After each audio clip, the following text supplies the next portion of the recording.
Bonjour à toutes et à tous et bienvenue sur Agile Toolkit. Le mot d'aujourd'hui, Backlog Refinement. Donc ça fait suite à la précédente vidéo où je définissais le mot backlog. Donc c'est mieux si vous allez voir cette vidéo.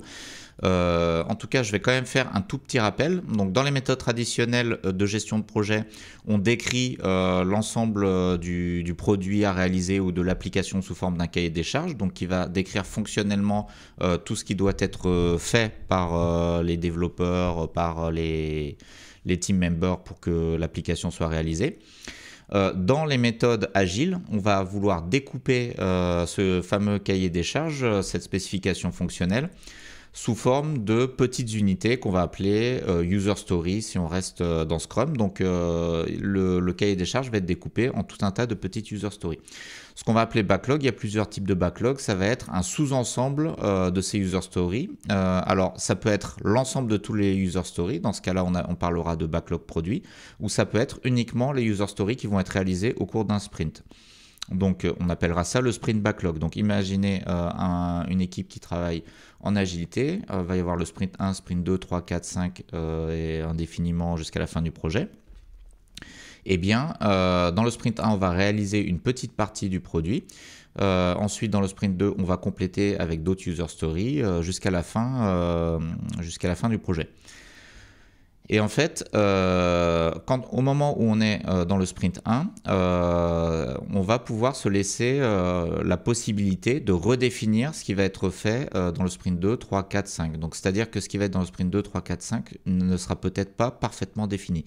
Donc, l'idée, c'est de travailler de manière incrémentale où on va d'abord faire une petite partie du logiciel, même si la suite n'est pas parfaitement définie. Ça va nous permettre d'avancer plus vite et de ne pas avoir à répondre à toutes les questions dès le début du projet. Donc le problème des méthodes traditionnelles, c'est qu'il faut avoir la capacité de spécifier entièrement l'ensemble du projet dès le départ, alors même qu'on n'a pas forcément tous les éléments, qu'on n'a pas forcément recueilli tout le besoin, ou qu'il y a des choses qu'on va découvrir plus tard suite à des contraintes techniques par exemple.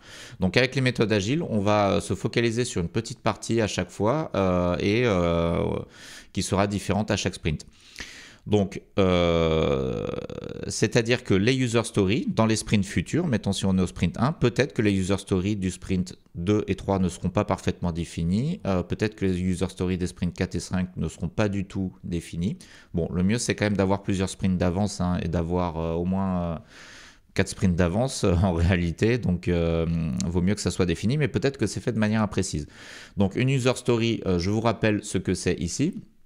Ça va être donc une fiche assez concise qui va contenir une description écrite sous la forme suivante. En tant que et un type d'utilisateur, je veux ce que doit faire l'application afin de... donc ça, c'est le but que l'utilisateur va vouloir réaliser avec cette partie de l'application. Et il va y avoir aussi des critères d'acceptance qui vont permettre de définir qu'est-ce qui doit être fait et valide pour que la user story soit terminée. Donc ça, c'est assez classique. Alors, qu'est-ce que c'est le backlog refinement? Donc le backlog refinement, ça va être une réunion au cours de laquelle on va améliorer le backlog, c'est-à-dire améliorer les user stories.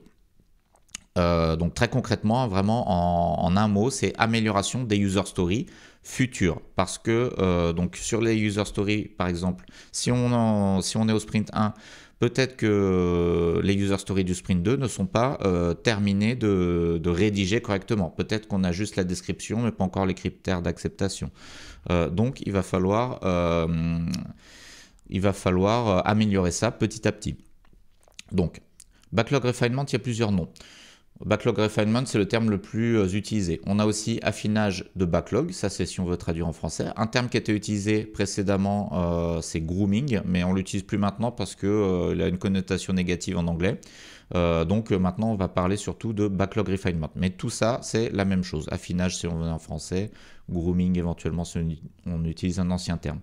Donc c'est une réunion pour tous les backlogs, mais oui, effectivement, on peut faire du backlog refinement pour le feature backlog, pour toutes sortes de backlogs, mais dans ce cas précis, dans cette présentation, on va rester au niveau équipe, qui est le plus classique et le plus commun, qui intéresse le plus.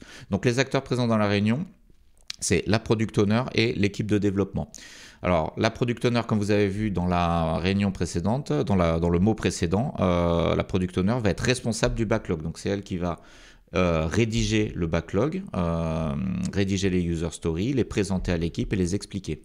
Donc, c'est pour ça que sa présence est indispensable, de même que l'équipe de développement. Alors je vais commencer par vous expliquer les buts du backlog refinement qui sont ici.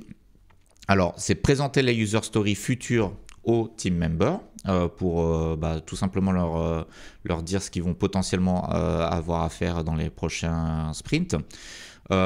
Poser des questions au PO, donc ça c'est pour les team members, l'équipe de développement, ils vont poser des questions suite à cette présentation, s'il y a des choses qui ne sont pas claires, etc. Donc le but c'est que l'équipe comprenne ce qu'il y a à faire dans les user stories futures. S'assurer que les user stories sont claires, c'est un peu la même chose que ce que je viens de dire avant. S'assurer que les user stories sont complètes. Alors complète, ça veut dire qu'on a tous ces éléments et qu'il manque rien, qu'il y a tous les critères d'acceptation, qu'il y a une bonne description, etc. Donc notamment, on le verra plus tard, ça va être le rôle de la definition of ready, qui est une liste de critères qu'une user story doit vérifier afin de pouvoir être réalisée par l'équipe. Donc vérifier qu'on a tous les éléments nécessaires à la réalisation de la user story. Et enfin, si tout est clair et complet, l'équipe va aussi devoir estimer les user stories. Donc en gros, quelle va être la charge de travail pour cette user story. Bien sûr, dans le but de planifier, de savoir combien de temps, entre guillemets, ça va prendre et combien de user stories on pourra prendre dans les itérations suivantes. Alors au cours de cette réunion de backlog refinement, l'APO va arriver avec des user stories déjà rédigées normalement et les présenter, mais il est fort possible que l'équipe dise cette user story on ne comprend pas, on n'a pas les éléments, donc on la rejette, on la rejette temporairement, s'il vous plaît, Madame l'APO, il va falloir compléter, on a besoin de tel et tel et tel élément afin de pouvoir réaliser cette user story. Donc l'APO, du coup, elle va revenir plus tard dans une réunion ultérieure pour compléter ce qui manque et éventuellement pour estimer, puis par la suite planifier les user stories. Donc le backlog refinement, il faut le faire au moins une fois par sprint, c'est ce qui est recommandé, et potentiellement plus de fois, si on a un backlog qui est dans un état qui n'est pas très complet, si où il manque d'état d'user story ou si tout est en mode brouillon. La durée, ça peut être très variable en fonction du besoin, 30 minutes, 1 heure, 2 heures, donc on doit améliorer les user stories, donc en fonction de l'état de départ, on va y passer plus ou moins de temps. Donc si l'APO arrive avec des user stories hyper précise, hyper complète, où il n'y a rien à faire, le backlog refinement, ça va consister à présenter les user stories à l'équipe et principalement estimer les user stories. Si tout est hyper carré, il n'y aura aucune question. Si l'APO arrive avec juste quelques éléments très imprécis, l'équipe va poser beaucoup de questions, va demander beaucoup d'éléments avant de pouvoir réaliser la user story. Donc ça va durer plus longtemps forcément. Donc cette réunion, elle peut être animée par l'APO ou par le Scrum Master. Donc le Scrum Master, lui, il va pouvoir animer n'importe quelle réunion, il va pouvoir servir de facilitateur. C'est une personne entre guillemets un peu indépendante qui va pouvoir être maître de cérémonie de toutes les réunions si nécessaire.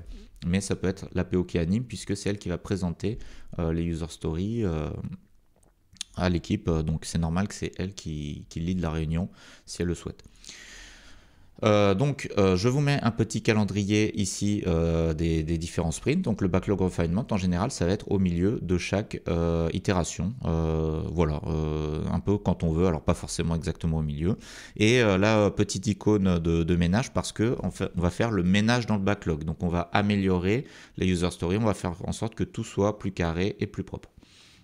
Et voilà, ce sera tout pour aujourd'hui. Je vous remercie de votre attention. La prochaine fois, on va faire le mot de Behavior Driven Development. Et je vous dis à bientôt pour de nouvelles vidéos.